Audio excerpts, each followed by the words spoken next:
Hi,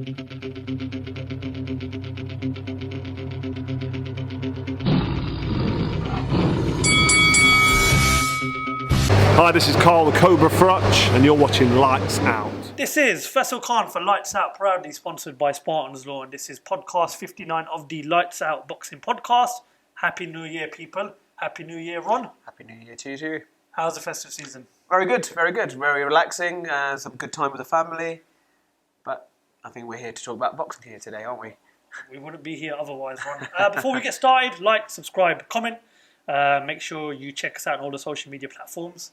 We've got some breaking news. We have launched our official website. Massive shout out to Asif, hashtag Chris Eubank Jr.'s #1 fan, who helped design, well, I wouldn't say helped, he practically designed the whole thing. So the link for our new website is going to be shared below in the description. So make sure you check it out. We'll be posting all of our content, lots of written articles as well. We're literally in the final stages of finishing everything off, and there's a big plans for 2023. We hope it's going to be a big year 2023 in boxing. And of course, if you want to listen to this podcast on any of the audio platforms, links are below in the description. We've got a lot to talk about today. We're going to talk a bit about 2022, and we'll talk about what boxing needs to do to make sure it's a very good year for 2023. Now, we're going to bring back the quick fire question before we sort of go into the deep end. And today's quick fire question, and we'd love to hear your thoughts in the comment section, guys. Favourite press conference in boxing and why? Ron, floor's all yours, mate. What's your favourite press conference? What's the one that you could like to relive on YouTube? God, it was like a bit of a WWE moment with David Haye, I think, gate crashing Derek Chisora's interview, post-fight interview. Yeah. And it just was all mayhem. He glassed me. He glassed him. He glassed him, and it was Don Charles getting involved, and he had a punch or something thrown at him, and I couldn't believe what I was seeing. I was just thinking, this is ridiculous, and that set up for a tasty fight between the two of them on the back of that, after that altercation. And then after that, he said he was going to physically shoot David Haye. Yeah. Yeah, very WWE, you know. I think when you talk about press conferences, if you had to pick 3 fighters you'd want at a press conference, Derek Chisora has to be one of them, obviously. You look at when he threw a table at Dillian Whyte, or was it when he kissed Klitschko? I thought that was Slap? No, okay, that was another one, wasn't it? He's done it all. And obviously, you look back at the one where he was meant to fight Joseph Parker, and he sort of verbally attacked Eddie Hearn as well, where he was asking for more money. Yeah, otherwise he had to go at Regis Prograis.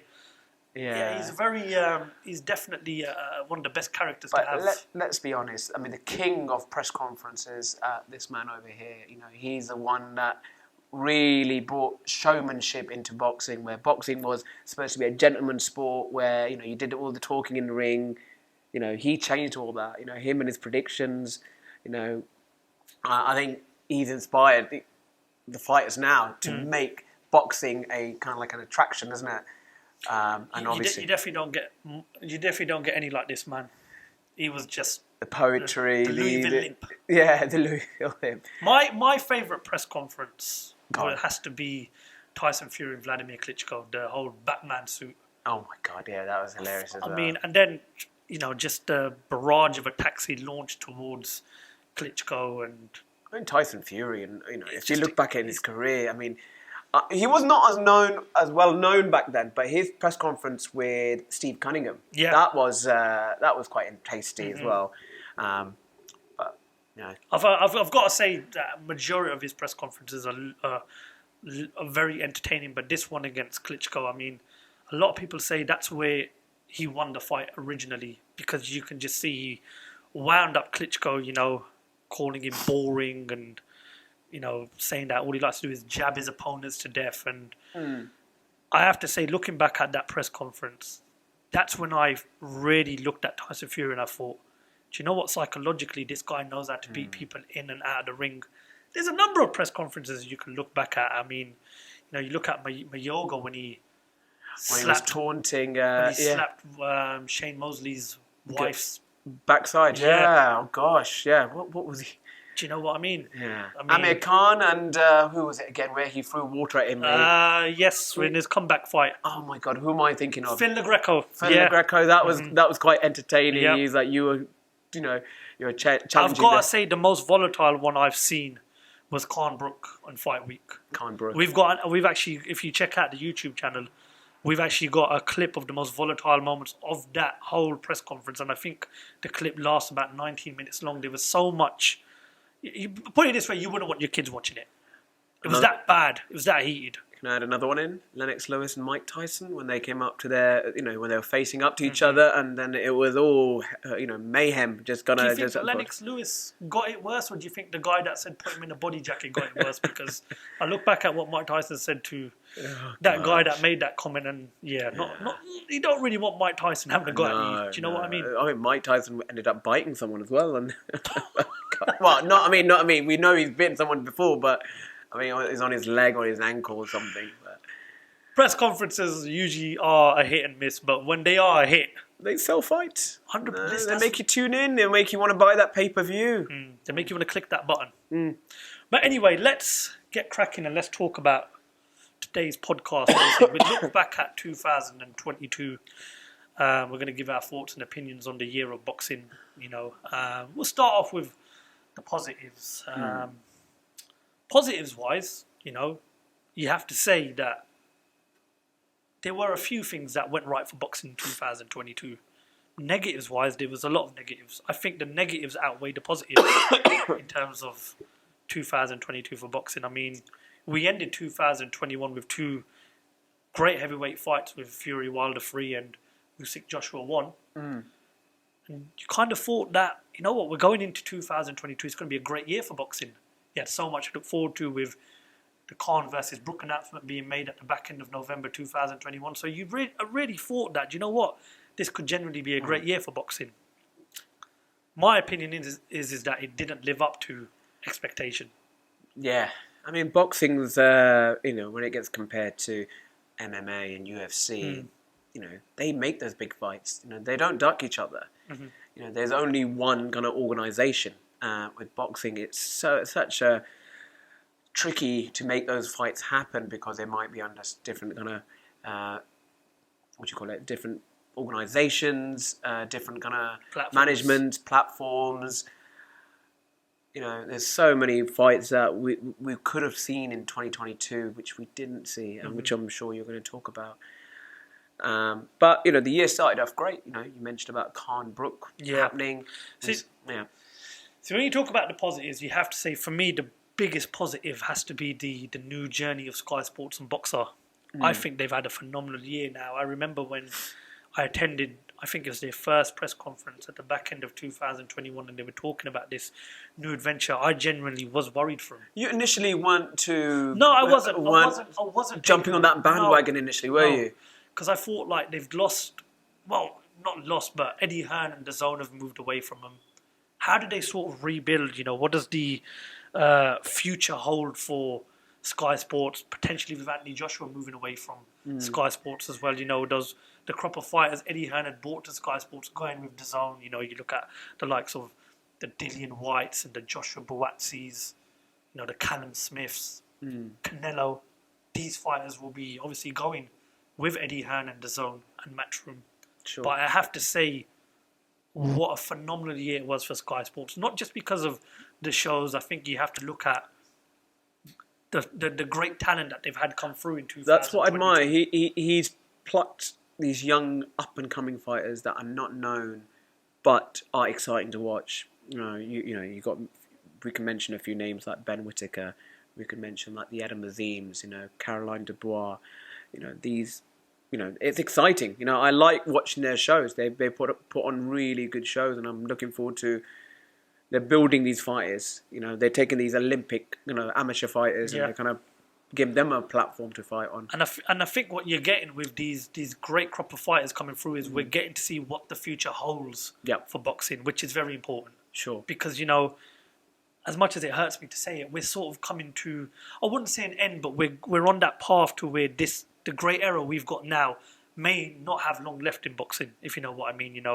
Fury, Joshua, the Spencers and the Crawfords, they're all in their sort of early 30s. Mid and early 30s. You know what I mean? Yeah. So we need to see what the future holds, and I think we have to give a lot of credit to to Ben Shalom, not only for bringing these crop of fighters, but I think he's done very well for himself in this first year. And what I like about him as well, he's put his hand up where it's not gone well, where the right matchups haven't been what it should be. And I find that refreshing. I found that I've liked that honesty as well. I think it was a fight with Fraser Clark, and he said, we got it wrong.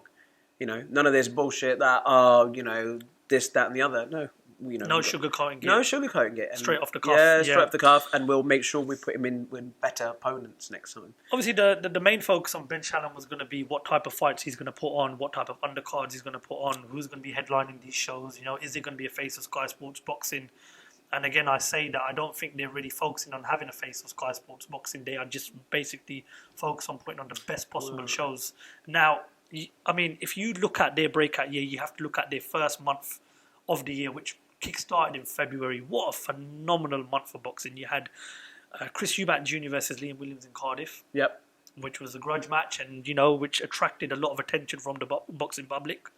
You had the controversy of Josh Taylor versus Jack Catterall. Oh, God, yeah. In Glasgow. But then you had the one everybody wanted to see. For over 10 years, everybody was calling for it. We finally got to see it in terms of Amir Khan and Kell Brook.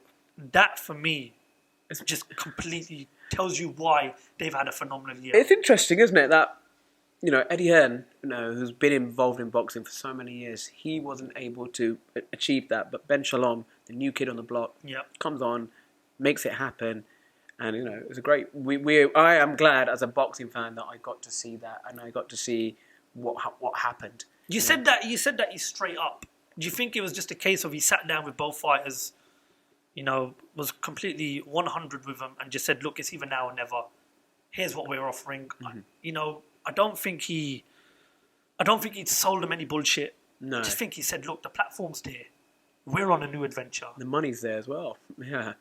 And there's potentially big things for the winner. Obviously, both fighters have retired now, but, rightly so. I mean... Well, what do you think the key was in Ben Shalom making that fight? As you mentioned, being a new kid on the block as well. Because Amir Khan and Kell Brook could have looked at him and thought, wait, no, hold on a second. This is our biggest fight of our career. And this is possibly our final payday in boxing. Do we really trust this guy to put on this? Well, he delivered.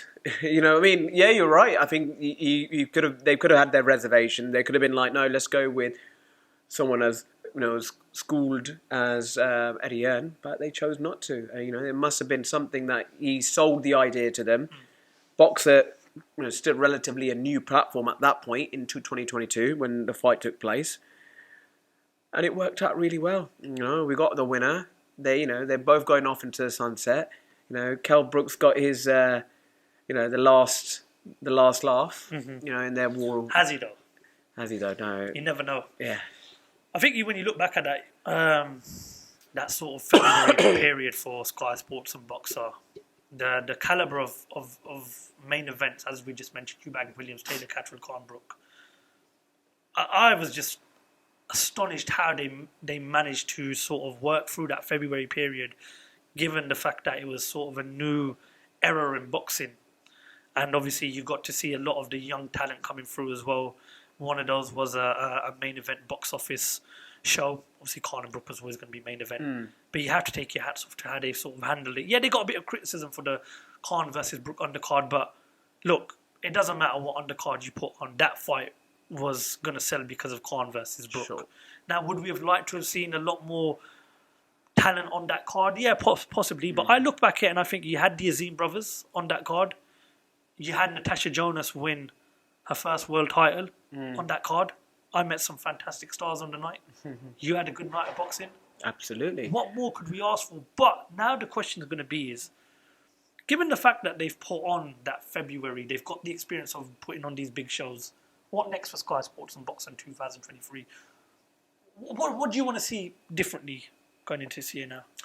I mean, the sky's the limit for them. I mean, they're putting on quality shows. They're attracting quality fighters in their stable, and under the Boxer banner. They've got a great commentary team as well. Analysts that kind of, So it's a great show overall. The package that you're getting as a customer is amazing. So, I mean, next year I'm looking forward to it.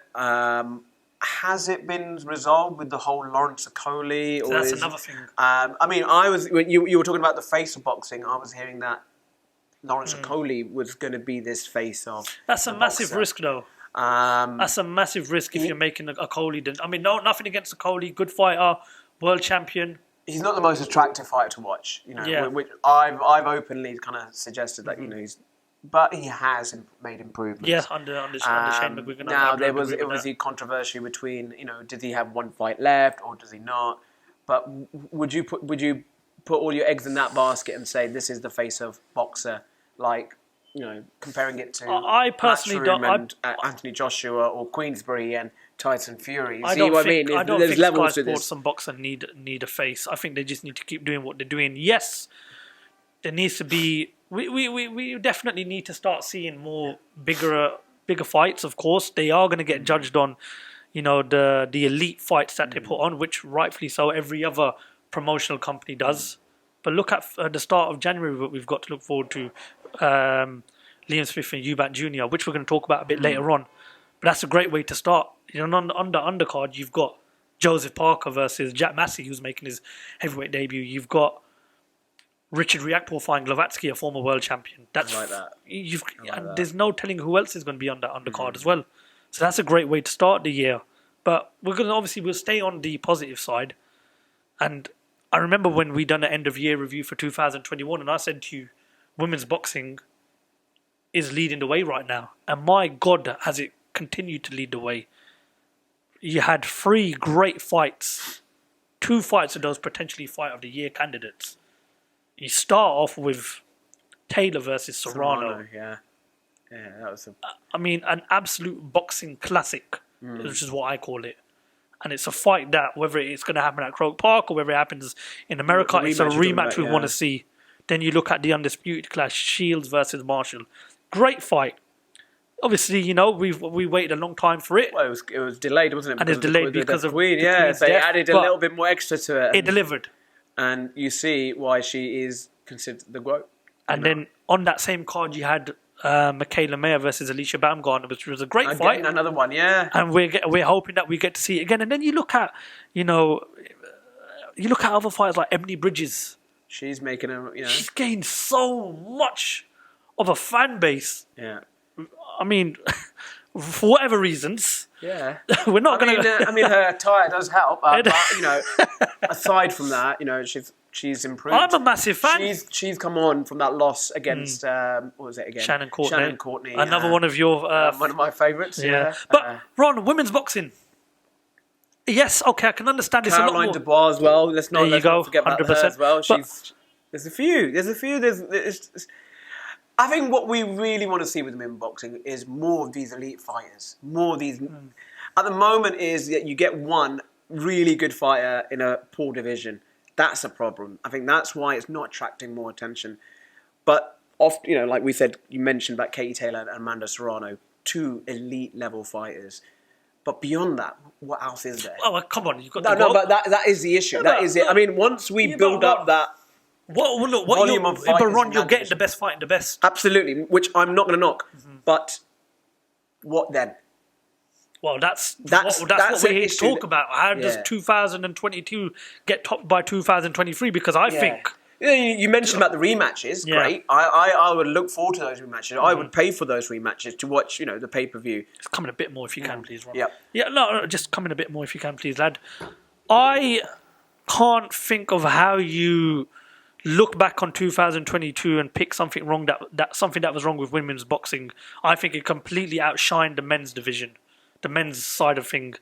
But they weren't ducking away from each other. But as you said, now what do we do to make boxing even better for women's boxing? One thing we need to do: get rid of the 2-minute rounds and make it 12-round fights. Agreed. I mean, come on, look. I mean, if we're trying to get women's sports on the same level as men's sports, then they need the same rules and regulations that men's boxing needs. It's as simple as that. I mean, look. You look back at the Taylor Serrano Shields Marshall fight, right? Yeah. Can you imagine had those fights been 3-minute rounds and 12 rounds altogether? My God, we would. Yeah. You didn't really want those fights ending at one point. No, it's too short. And these female fighters actually mentioned that we're just getting started. We're just getting warmed up, and then by the end of it, it's like, oh, round's over. I'm sure these women train for 3-minute rounds. Yeah. But another thing I wanted to bring up as well, something that Mauricio Suleiman mentioned, the WBC president, about transgender boxing. I just wanted to get your thoughts on that. Now, he said there's going to be a separate division. Mm-hmm. Now, if you were born a male and transitioned to female, you can't fight a female. Do you agree or do you disagree with that? What's your take on that? I mean, we're talking about women's boxing, so I just wanted to get your thoughts.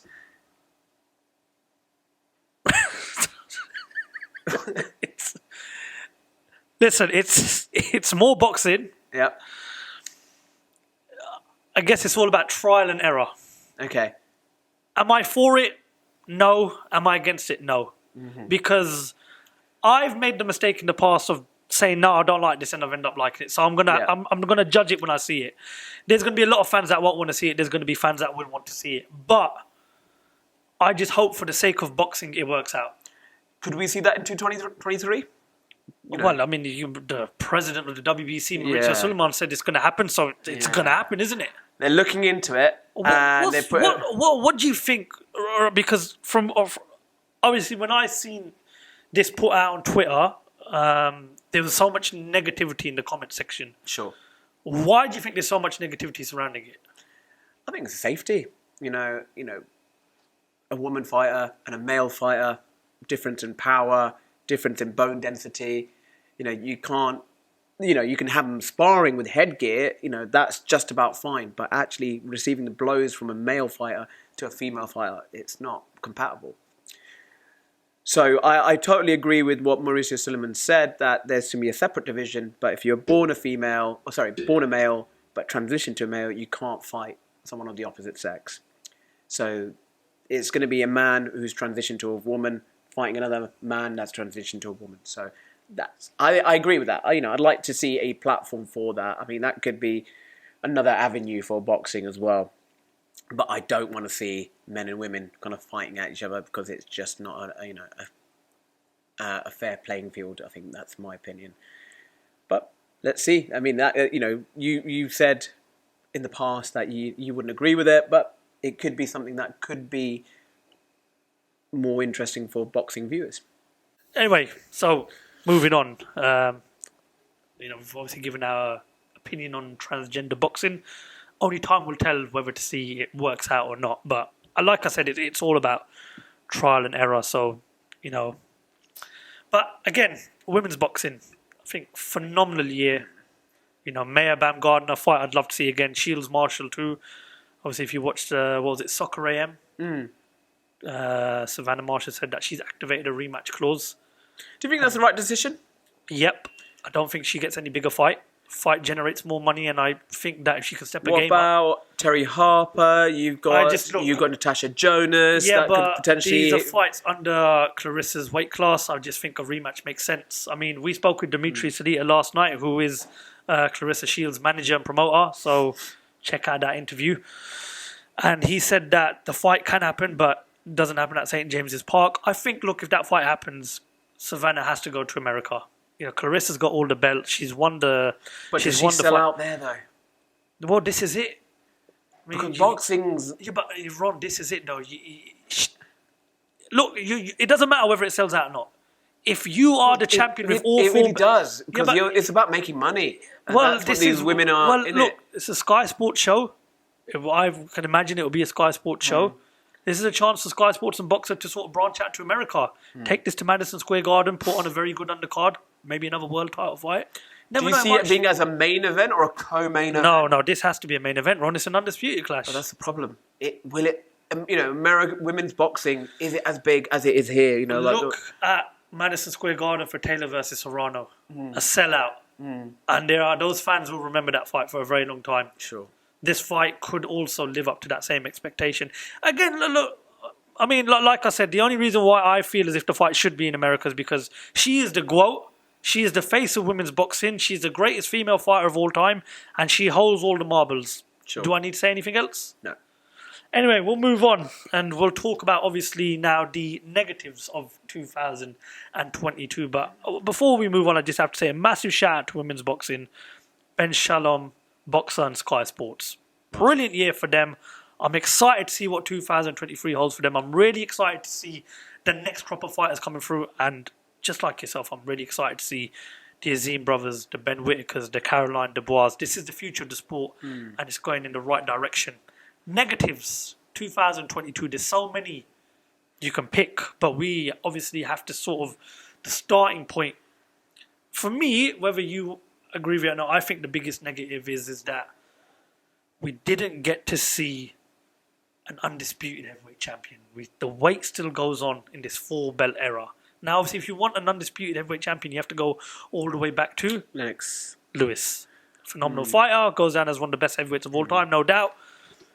But we're blessed to be in the heavyweight division right now, but we're still not getting the fights we want to see. 2021 ended on a great note. Fury Wilder 3 was arguably one of the greatest heavyweight fights of all time. Usyk versus Joshua was a good fight. You know, I mean, apart from Fury versus White, which, again, the build-up wasn't there because of problems. White, yeah. And then Usyk White versus, Fury versus Chisora, which I didn't want to see. Yeah, and Usyk, Joshua, I mean, was it a good year for heavyweight boxing? Yeah, I mean, it wasn't really. I mean, this is it. We wanted to see those big key fights, and because of how boxing operates, you get these automatic rematches, and that rematch takes another 6 months for that fight to take place. We're hoping. I mean, we're hearing of positive talks between the two camps. Between Fury and Usyk to happen. We'd be very excited for that to happen. What's Joshua's next move? Does he take a tune-up fight? I'm hearing Otto Wallin.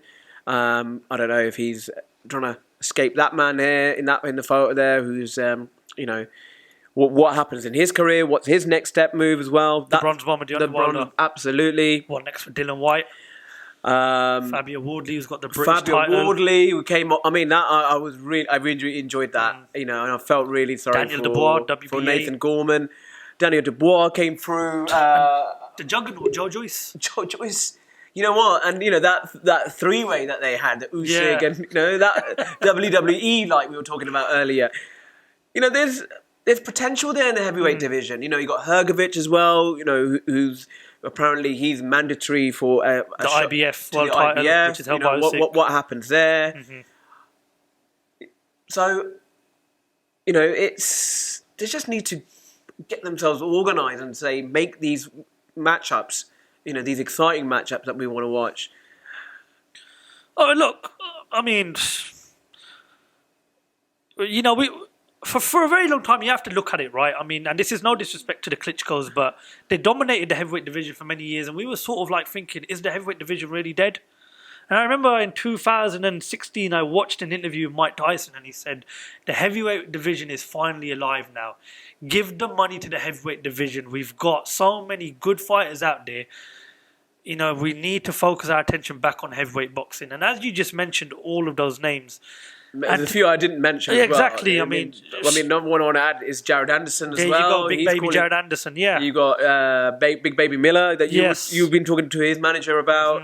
And to say that 2022 was not a good year for heavyweight boxing, it's disappointing, man. Because at the end of the day, we all had hope that after watching Fury Wilder 3 and Usyk beating Joshua, we all had hope that we'd get the best fight and the best in 2022, and that never happened. For me, right, the biggest disappointment of the year, and it's obviously related to the heavyweight division, is the Fury-Joshua fight not happening. So you obviously had Anthony Joshua losing to Alexander Usyk in their rematch, which knocked him back. You've seen his reaction in the press conference after the fight. Obviously, you've seen his reaction in the ring after the fight. Yeah. And then you had Tyson Fury beating Dillian White. Then you had Fury calling him out and saying this fight is there to be made. He was willing to do a co-promotional deal, a co-broadcast deal. I'm pretty sure it's a 60-40 split. If you're Anthony Joshua and you're looking at the fact that you've just lost 2 world title fights, but then you're given an opportunity to dive right back into the world title scene and fight Fury, which generates so much money, you jump at the chance. But the fight never happened. I think with Joshua as well at the moment, it's a bit of confusion as what's happening with his coaching side of things as well. You know, he was with obviously he was with McCracken. Then Robert Garcia. Can I ask you something? Johnny Nelson's made a comment. He said he needs to take a year out from boxing. Do you agree with that? No. Why? I think he needs to stay relevant. He needs to stay busy. You know, either fight an Otto Wall in, get the rounds in. You know, work on. What's that going to achieve? Taking a year out. Can I just say Otto Wallin is not given? No. Otto Wallin's a very good fighter. No. I'm not disrespecting Otto Wallin, but I would expect Joshua to come through that fight. You know, there's other fights out there. If he needs to kind of work on a game plan that would beat, you know, Tyson Fury. You know, Tyson Fury is, you know, he's unbeatable. You know, he's unlocked anyone, you know, that's tried to beat him. So Joshua needs to work out his style. I think he's confused. He's in two places. Either, you know, does he box or does he overpower them? I think he can't do both. He seems to do one or the other. I think that's. So I don't think he gains much out of taking a year out of boxing. What happens? Boxing is not going to stay still for him. You know, there's other hungry fighters kind of stepping in. Joe Joyce is kind of stepping in. You know, he's making a noise. And, you know, some people are rating him higher than AJ. That'd be a fight. Look, you know, I'll just sum it up. I think Anthony Joshua right now needs to go back to the old Anthony Joshua. The Joshua that knocked out Klitschko. The Joshua that knocked out Dillian White, Povetkin, Pulev. That's the Anthony Joshua he needs to go back to. But there are obviously a few tweaks he needs to make in terms of obviously. Who does he go with? I think you said about tweaks. I think Roy Jones Jr. You reckon? I think Roy Jones Jr. I mean, obviously there's been talks of Ben Davison, Shane McGuigan. Ben Davison, really? Could you see that one happening? Listen, Ron. If it makes financial sense, of course. I don't think Ben Davison would be stupid enough to turn down working with. I'm a big Tyson Fury thing. I'm a big admirer of Ben Davison. It's a business, mate. Yeah. I think the best move for him right now would be Roy Jones Jr. But we have to look back at this negative of Fury Joshua not happening. Now we've heard Fury said that he gave him enough time to sign the contract. Eddie Hearn gave his reasons. We being obviously the boxing fans that we are, we have to look at everyone's side of the story. Sure. And then I'm going to give my opinion on it, right? I'm a fan of Anthony Joshua and I respect what he's done in boxing. I don't think he wanted to fight at the time it was given to him. I couldn't disagree with I'm not saying he's ducked Fury. I just think Joshua and his team have looked at that fight and thought, this ain't right for us right now. It's not the right time because if we lose to Tyson Fury, that's 3 defeats in a row for 3 world title fights. It's going to be hard enough. I wouldn't say rebuilding him, but getting him back in world title contention because he's not going to fight Usyk for a third time. And Tyson Fury, if you listen to any of his interviews or you listen to, you know, the global shows he's been going on, he is not interested in Anthony Joshua right now. He either wants the undisputed fight with Usyk or he's welcome to fight Joe Joyce. I can't see why Anthony Joshua would have taken that fight. Disappointing as it was, I think he's played it smart. Because had he taken the Fury fight and had he lost, I don't think there was any way back in terms of winning a world title again. So what was the record again? I mean, in his last 5 fights, he's lost 3 times. 3 out of 5, yeah. Yeah, so if he had lost that, last 6 fights, 4 defeats. Do you think he's ever recovered from the Andy Ruiz defeat? I mean, that was a shock of the... one of the biggest shocks, yeah. I rewatched that fight. He didn't get beat, he got battered. Yeah. After he started off strong. You thought, here we go, you know, after he got off the canvas run, he got pasted for the remainder of the fight. He got absolutely blitzed. I think he just took that one temple shot that really affected him in that fight, and you know he didn't look right. And you know, well, credit to him. You know, in the rematch, he outboxed him. You know, but you know, you might think, oh, he didn't. You know, you would have wanted the old Anthony Joshua. Be like, right, let me show everyone that was a blip. Let me blast this guy out and let me move on like that. But Break it down for me. Why did the fight with Joshua Fury not happen? I agree with what you said. I mean, it wasn't the right fight for him at the right time. He's like, this is the best heavyweight. As you know, I'm a big AJ fan, but Tyson Fury, absolutely number one. You know, pound for pound king in that division. No one touches him. You know, if we're talking about generations and all-time greats, Tyson Fury is there. You know, do you really want to take that on the back of 2 defeats? No. You know, you want to be going in there with knocking people out, fighting really smart. And we know how good of a boxer Usyk is. So is Tyson Fury. Now, do you want to go with a bigger problem than you've just lost against? No. You know, I don't know where AJ goes from here. Either a Dillian White fight that makes you money. Hopefully you get the win there. Otto Wallin is another potential fight. Who else would you put him in? Do you know what? I love the Wilder fight. The Wilder fight. You've heard Eddie Hearn say on a number of occasions it's still the biggest fight in the heavyweight division. But the thing is, with the Wilder fight, it's a shootout. Yeah. And a shootout doesn't prepare him for Tyson Fury. Tyson Fury's boxing IQ is... It's the kind of case where the loser goes home and he stays home.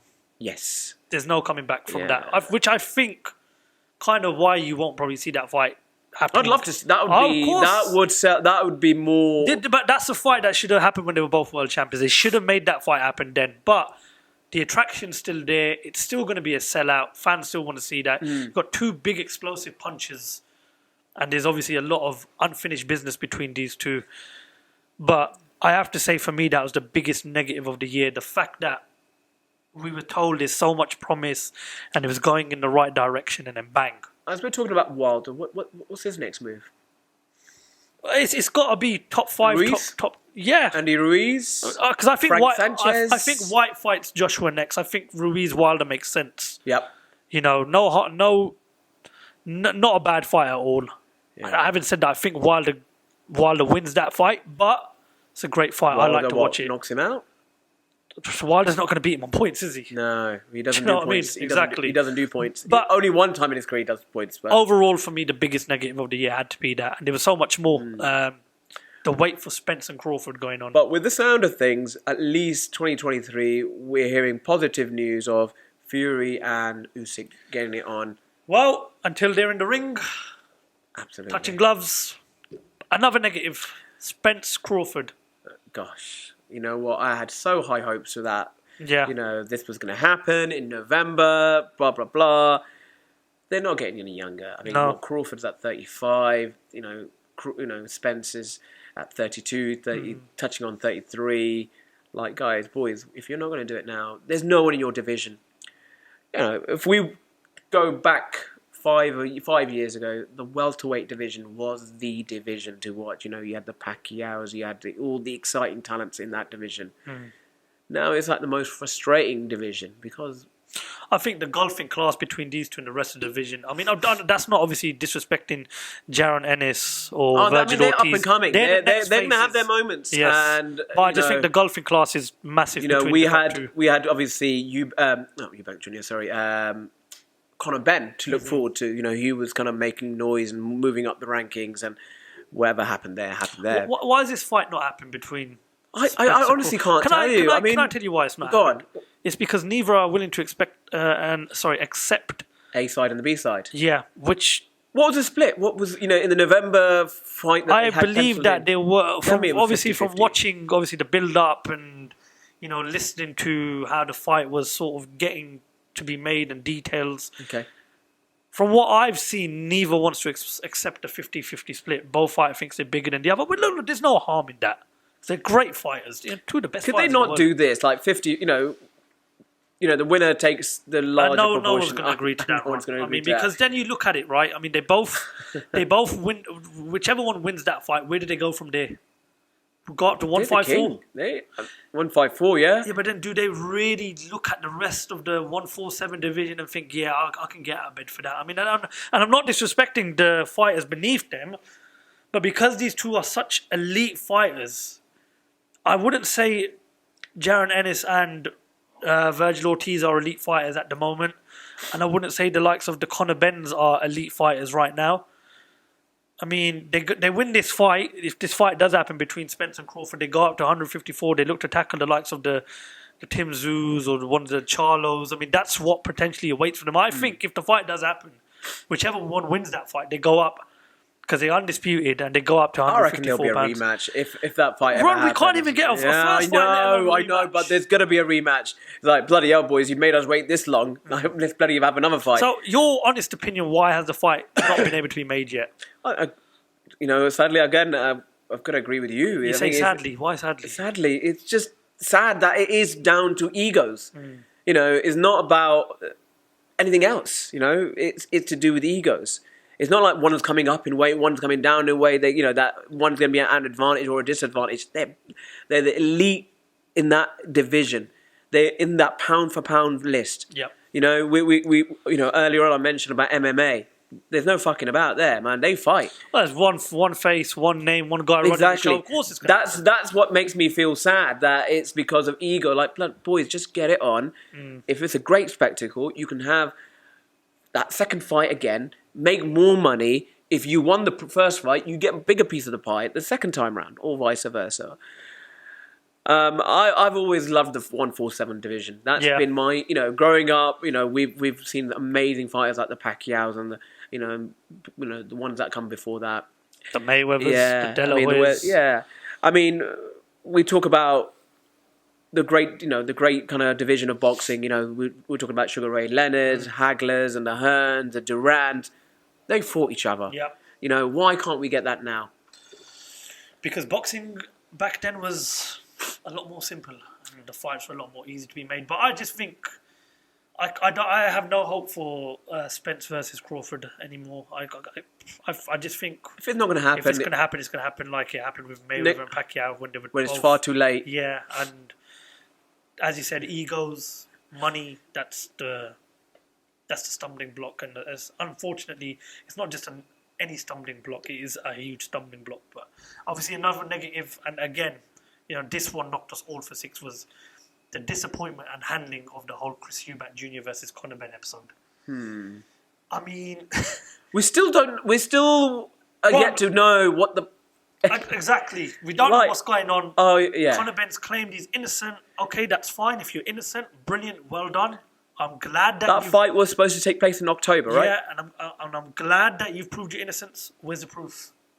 Show us how you proved your innocence.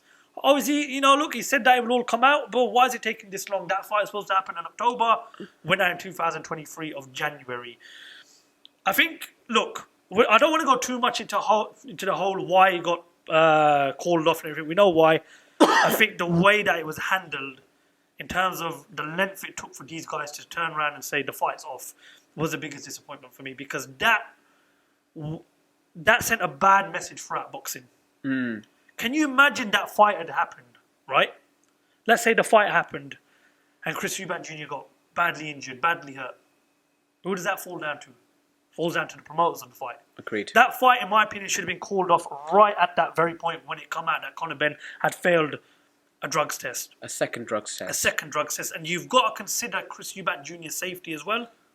You've got to consider the fighter's safety. You've got to consider the message that this is relaying onto the rest of the boxing world. Are we now at a point where we're going to say, okay, it's all right to fail a drug test, but the show will continue to go on until we feel as if, do you know what, we need to call it off now? No, I mean, for God's sakes, you've got to consider the fighter's safety. I mean, look at fighters that have died in the ring over the last 3 to 5 years. Do we not look back at that and think, this is where we need to put, we need to put our foot down and we need to stop this from happening in boxing? I mean, for God's sakes, what more measures do you need to take for performance enhancing drugs to stop in boxing? I respect Tony Bellew when he comes out and turns around and he says those that get found guilty and have got illegal substances in their body should be banned for life from boxing.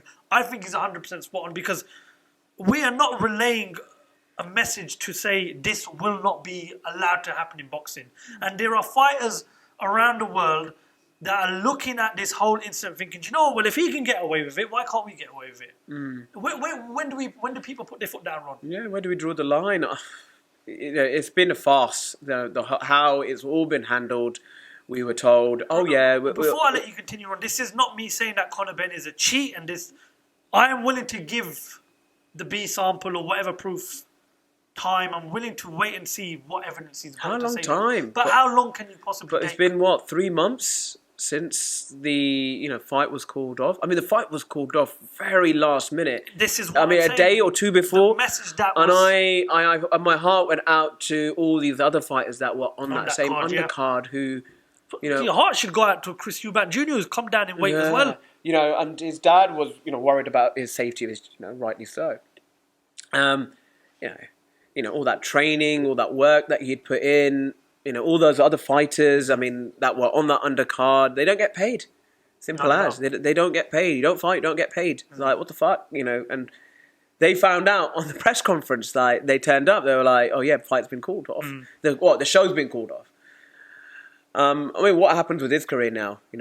I think he's revoking his license or something now. Or He's failed to sort of... renew his license. He's not renewed his license with the British Boxing Board of Control. Talking about Eubank Jr., I mean, Conor Benn, sorry, he's an exciting fighter. He's had some really good results under his that he's made got some good wins under his belt. And I thought, 2023, if win, lose or draw in that fight, that wasn't going to define him.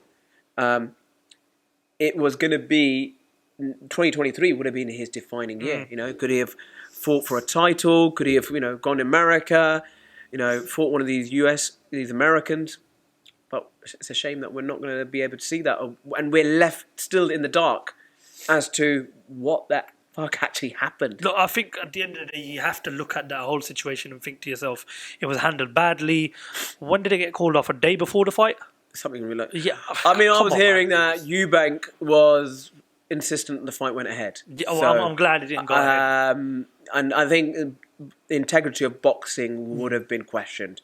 People would have been like, well, what the fuck, why do we even need to do drugs tests if people are going to fight anyway? Yeah. So I think the right call was made. I think Eddie Hearn probably lost quite a couple of bob. A lot of credibility as well. If you look at Talk Sport and Simon Jordan, when they talk about this situation, because it's still an ongoing saga, Simon Jordan grills Eddie Hearn on how he's handled this whole situation. And watch his interview with Callis Howland. He grilled Callis Howland as well. Yeah, rightly so. And look. As much as I don't like Jordan, but he made really good points there. Yeah, Ron, listen, Ron, how many fighters have died in the ring over the last few years? Can you imagine this fight had gone ahead? Chris Eubank Jr., who is a tough son of a gun. Neither of us are fighters, we don't step in the ring, but from friends of ours, people, you've spoken to boxers, in your career, and they say it makes a big difference. Someone who's a bigger weight, or he's taking something, it could be life or death. And the right thing was done. That fight was cancelled. As much as I wanted to see that fight, I was so eager to see who would have won, who would have got the bragging rights. But let's see what happens next year. I mean, I'm glad to see Eubank got his fight against Liam Smith, which is going to be a good spectacle. Yep. That's happening in January, isn't it? This month. So great fight to look forward to. I think another negative that we've got to touch on is obviously the sort of next forking era that we were so excited about. Obviously, it's the lightweight division. You have to go now. When the talk of the next four kings started is obviously in 2020 when you had Teofimo Lopez beat Vasyl Lomachenko, and then 2021 that great fight between Ryan Garcia and Luke Campbell, which we watched together. And then I remember we done a podcast, me, you, and HF, and we spoke about Lopez, Haney, Garcia, Tank. Have we sort of got that new Leonard, Hagler, Hearns, Duran era? And obviously, since that fight in 2021 between Garcia and Luke Campbell, you've had David Haney's fought Kambosos. They fought twice, but you had Kambosos beat Teofimo Lopez, but we still not really got, Well, then you've got the agreed fight in April between Tank and Garcia. But the question I've got to ask, Ron, is why has these fights not happened last year? I mean, this is when, or in 2021, these guys have wasted. I mean, if you look you have to say what? Ryan Garcia did have some time out for mental health issues as well. Okay. But what? Devin Haney was tied up for the rematch with Kambosos. Lomachenko was available. Shakur Stevens has moved up to lightweight. Yeah, which I'm glad. Which I'm really excited about as well. which is he's going to be a great addition to that. So from what I'm hearing, Devin Haney and Lomachenko is heading in the right direction. Is heading in the right direction. Fantastic. you know what, that could be the making of Devin Haney if he wins that fight. You know, he's looked incredible, you know, in his, you know, in that fight against Kambosos, outboxed him in Australia. Twice, not even, you know, and where does Kambosos go from there? Still a big name, Kambosos. You know, Still a good fighter. He held the titles, so Lomachenko, has he still got it? We'll find out. I mean, we're sticking on the negatives right now. The negatives has to be is that these guys have not. I feel that there's quite a few fighters, and I'm going to say Tank and Garcia, that have not pushed on to that next phase of their career because they've not fought. Well, this is it. They've not fought each other now.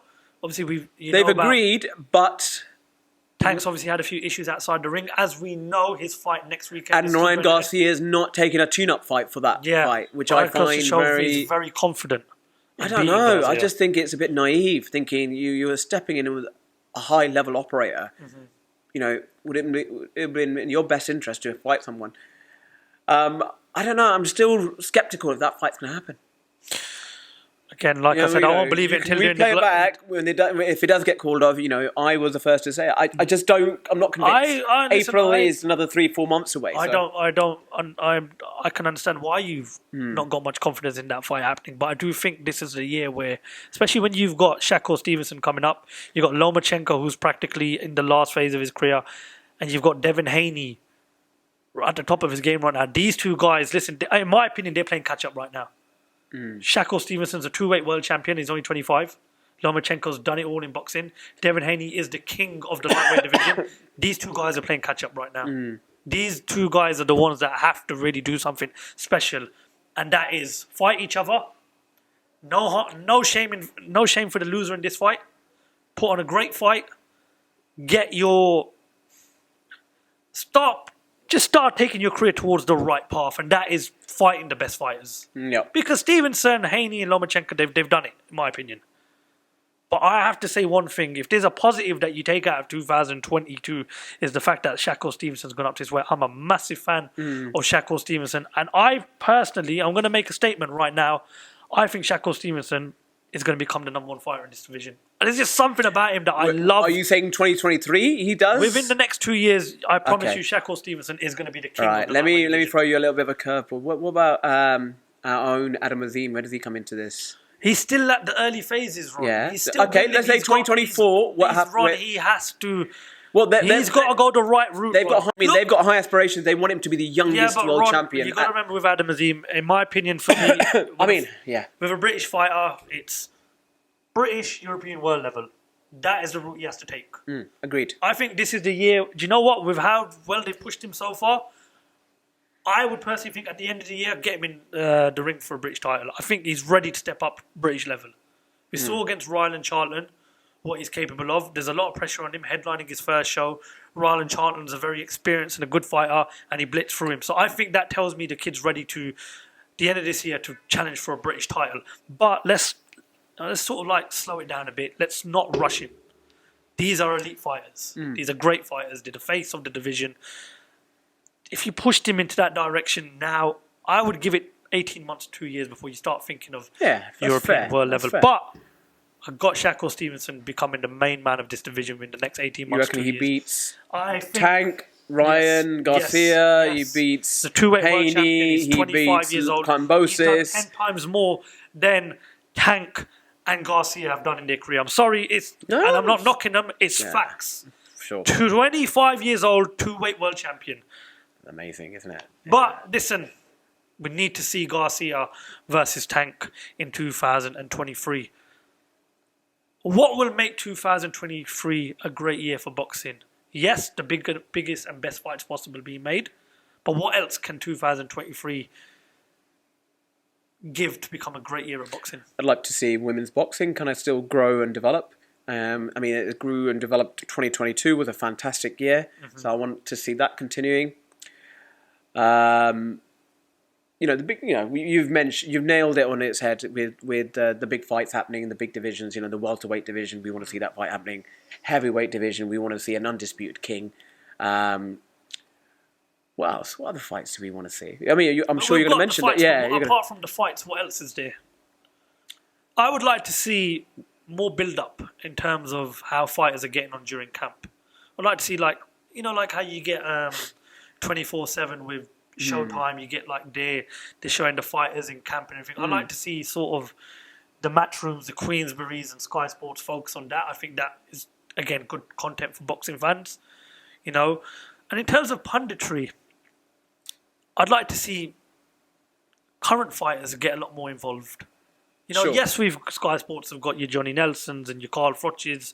I'd like to see the sort of next generation get involved. Which one? Okay, got it. Now you've seen a few boxers that have hung up their gloves. Which ones out of those boxers would you consider to be actually this? He would be a great voice, or I think Amir Khan.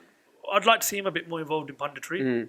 You know, he's been around boxing since 2006, the professional side of boxing. So he's seen quite a few eras go by him. I'd like to see Amir Khan get a lot more involved. Professional former. You know what?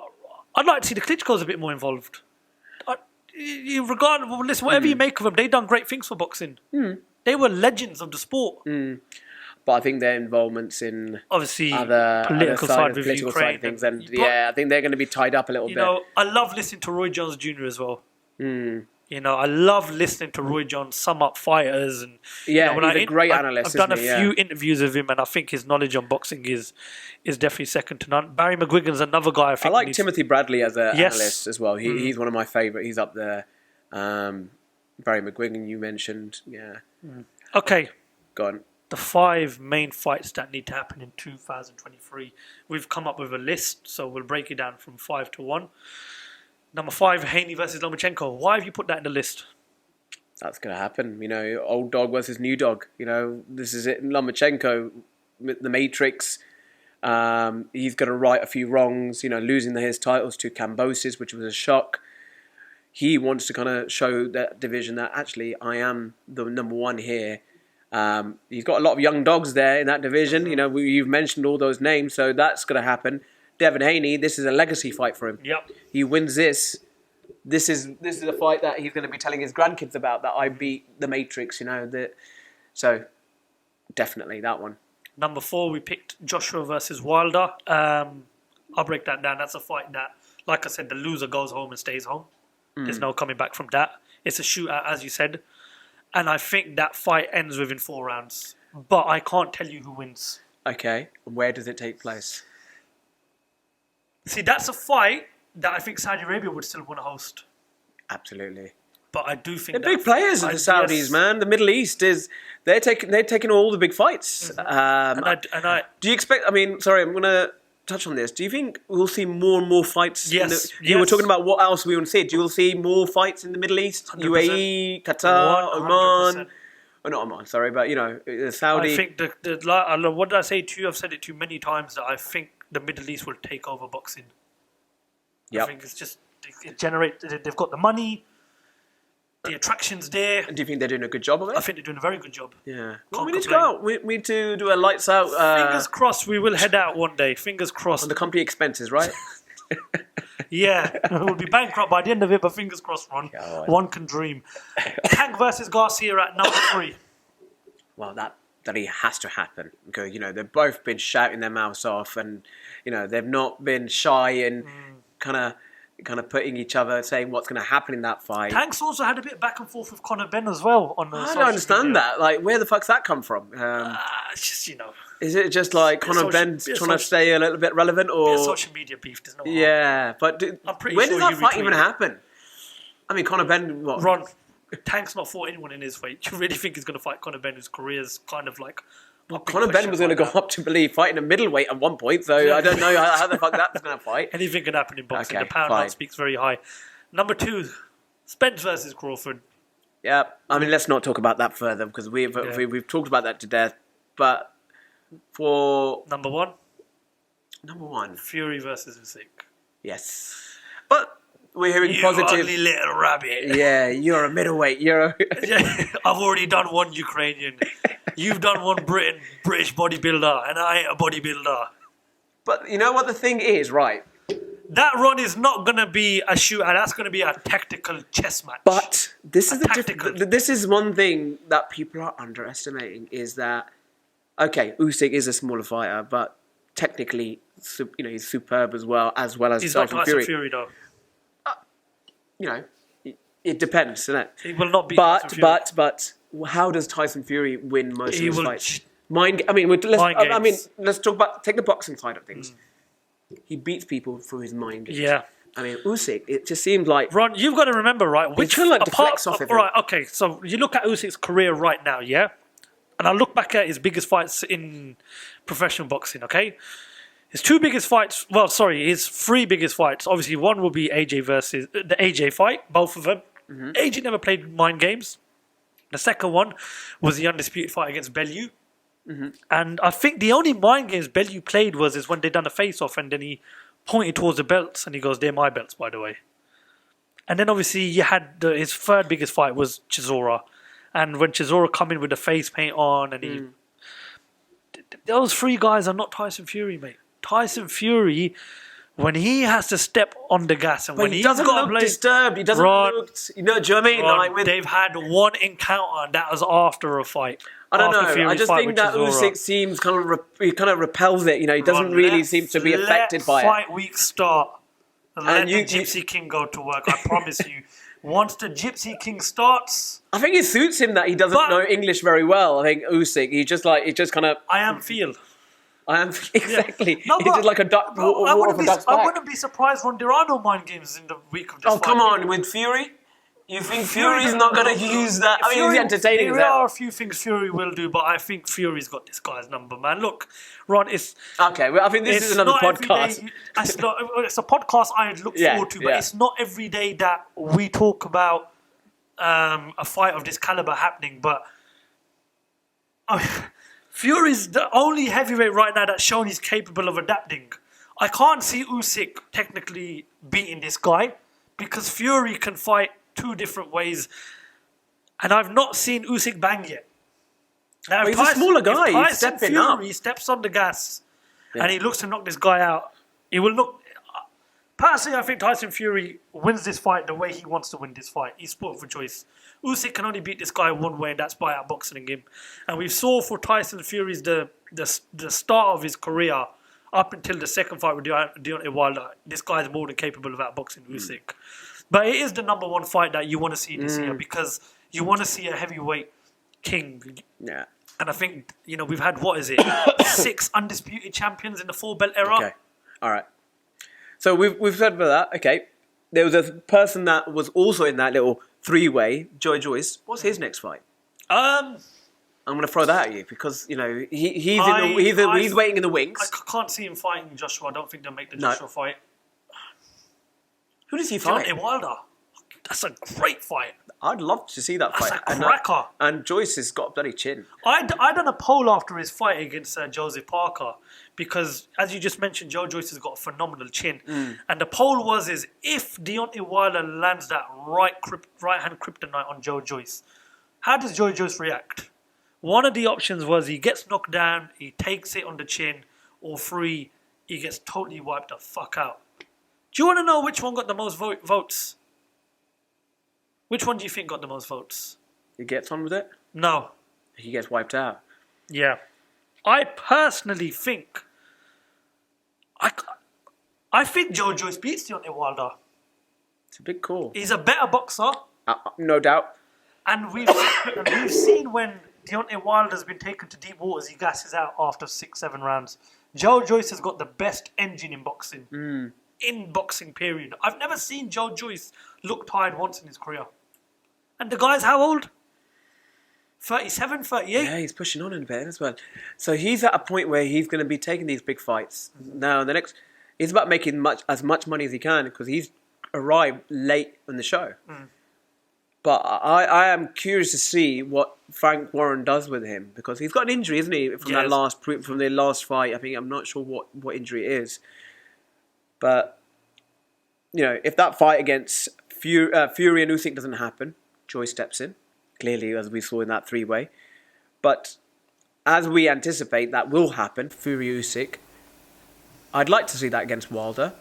Where does that take place? Does that take place in the US? Possibly. Yeah. That's a good fight for Wilder to kind of make a name for himself again. Look, I've beat a undefeated fighter there. But then, there's lots of other names as well. I mean, you know what? I have to stop you there. I can't believe in that list we didn't add Beterbiev versus Bivol and Undisputed Clash. That's another great fight. Well, they've got their own fights to get through, haven't they? Against Anthony Yarde as well. This is what we're going to touch on now. Obviously, Beterbiev, Anthony Yarde, and Liam Smith versus Chris Eubank Jr. Great way to start the year. 2 fights you've got to look forward to. Before, obviously, we bring the pod to an end, let's talk a bit about Smith Eubank. We're obviously going to do a separate pod, but given what you've seen of Liam Smith, I think he's not been. I don't think Eubank Jr. respects him the way he should. I think it's tongue-in-cheek. I think it's tongue-in-cheek. I think, Eubank's a wind-up merchant, isn't he? Saying that. Listen, Eubank needs to be on his A game for this. I mean, he's bringing back Roy Jones Jr. to training him, which I didn't understand why he didn't have him for the Conor Benn fight. Because maybe of the legacy of the fathers. Yeah, but it was just odd. But I'm glad because he's looked better under his coaching. He's looked like a better fighter. He's got that little swagger like he has with Roy Jones Jr. No, I think it's tongue-in-cheek that he's just kind of dismissing him, saying that I only need this much training for this one, or I can go without sex for this many weeks. Something. I'm sure you might have heard about that. 60%. The KFC jackets. No, look, I think that I don't think he's taking Liam Smith's. You don't think he's taking it seriously? No, I don't think he is. Yeah. Which I think could be a big mistake because. No. Liam Smith is a hard night's work. He's a former world champion. He's fought the best fighters available. I think he needs to really be on his A game for that fight. And I think what Eubank needs to do is be on his A game from the first round. Yep. Because what he has had the tendency to do, which he's done against Grove, start off too slow, and he's playing catch up. He gets desperate. You know what I mean? You're like, what are you doing? Why were you not putting that pressure on earlier on? I don't know what the game plan was. And obviously, we spoke about Beterbiev versus Anthony Yarde. Anthony Yarde's got to be a guy that's got 100% knockout ratio, but who is also a guy that's getting on a bit. Do you think Anthony Yarde's found Beterbiev at the right time? Because we would have thought that against Johnson. Knocked him down, yeah. So there is a bit of a blueprint there. There is, but Callum Johnson didn't press on, did he? No. And then, but Anthony Yarde, you said the same thing about against Kovalev. When Kovalev was this knockout, monster as well, and he had him troubled, but he couldn't finish the job off. But this is a more experienced Anthony Yarde now. I think Anthony Yarde's best hope is to get him out early. No chance. I think Anthony Yarde needs to get him past 6 rounds and then... Because I think it's the other way around. No, I think he has to take... I think age plays a massive factor for me. I think he has to take Beterbiev as deep as he can. But after round 6, none of this... But you would have thought that would have been the case against Kovalev. Do you know what, Ron? Because of the experience, that's why he never won that fight. Okay, you think that would serve him really well now? Listen, I think Beterbiev will win. But it would not surprise me Yarde beats him. I'm not going to say I'm so shocked that Yarde's won if wins. If Yarde wins, how does he win? It's not. Okay, in your opinion, like if he was to win. Well, who's the better boxer? Beterbiev is the better agreed. boxer. Okay, but you're saying that But because Callum Johnson's showing signs that Beterbiev is there to be hurt, Yarde needs to sort of take that into this fight. Yarde has got destructive power as well. Don't forget. Yeah. And that experience of that world title fight with... So my question is, if Yarde was to win, how does he win? He knocks him out. He has to try and knock him out. It's as simple as that. I'm saying he has to do it in the first 6 rounds. No. You're thinking he needs to take him to deep waters. Take him to deep waters and apply the pressure. Stay in the fight within the first 5 to 6 rounds. And after round 6, that's when you really need to go for it, in my opinion. Because you've got to remember, this guy's not getting any younger. Yarde is the younger fighter. Yarde is the one with more to prove. If Yarde loses this fight, that's 2 world title fights he's lost. Then you have to go back to the British level of the Callum Smiths and the Josh Pawatsis, the Dan Azizes, and that's a long road back because they're good. They're hungry fighters. Those guys are the ones those names that you mentioned. But I think Yarde has got to try and knock this guy out because if he doesn't, there's no way Beterbiev will let it go to points. Back of that. Next question is Bivol versus Canelo. Does that happen? It's a fight that I really want to see. I want to see the rematch. I don't want to see a super middleweight. I don't get why Bivol said he's willing to come down to super middleweight. You won the first fight, so you're the A side now. Okay, financially, Canelo is the bigger draw and he is the bigger attraction, but you won the first fight. Why do you want to go down to super middleweight? If you want to go down there to challenge for the titles, I understand, but there's no need to go down to super middleweight. Don't give Canelo that advantage. You've shown what to do to beat Canelo. So stick to it. There's no need to go down in weight. It's a tough call.